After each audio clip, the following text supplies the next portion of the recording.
கமலஹாசன் அவள போகுமா நமக்கு தெரியல. அவங்க சொல்கிறது எந்த அளவுக்கு எவ்வளோ தூரத்துக்கு உண்மைங்கிறதும் தெரியல. அதையும் நம்ம பார்க்க வேண்டியிருக்கு.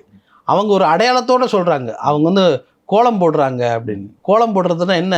இந்த கொக்கைன் போட எப்படி அவங்களுக்கு சர்வ் பண்ணுவாங்க அப்படின்னா, ஒரு பிளேட்டில் வெள்ளி தட்டில் ஒரு தட்டுக்குள்ளே இன்னொரு தட்டு வெள்ளி தட்டு வச்சு, அதில் வந்து ஒரு ஷைனிங் கிளாத் வச்சு, அதில் ஒரு பிளேட் வச்சு, அதில் வந்து இந்த பொடியை வச்சு கோலம் போட்டு அதை வந்து கொடுப்பாங்க.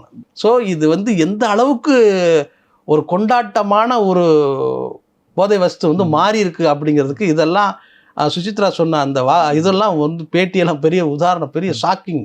இது வந்து முன்னாடியெல்லாம் பெரிய எங்கேயாவது நடக்கும். உண்மையிலே வந்து கிட்டத்தட்ட ஒரு 10 வருஷத்துக்கு முன்னாடிலாம் ஒரு சக்ஸஸ் பார்ட்டி அப்படின்னா இங்கே ஹோட்டலில் நடக்கும். அவங்க வந்து அங்கேயே ட்ரிங்க்ஸ் பார்ட்டியில் நடக்கும், வேணுங்கிறவங்க சாப்பிடுவாங்க, எல்லோரும் போயிடுவாங்க. ஆனால் அது இப்போ நடக்கிறதுக்கு வந்து எங்கேயோ பண்ணை வீடுகள் நடக்கும் அப்படிங்கிறத வந்து கேள்விப்பட்டிருக்கோம். அதுக்கு மீறி பெரிய அளவில் அடுத்த கட்ட பார்ட்டி எப்படி நடக்கும் அப்படின்னா ஈசிஆரில் வந்து பண்ணை வீட்டில் ஒரு இடத்துல நடக்கும் அப்படின்னு நம்ம கேள்விப்பட்டிருக்கோம். நம்மளும் கலந்துருக்கோம் அதில்.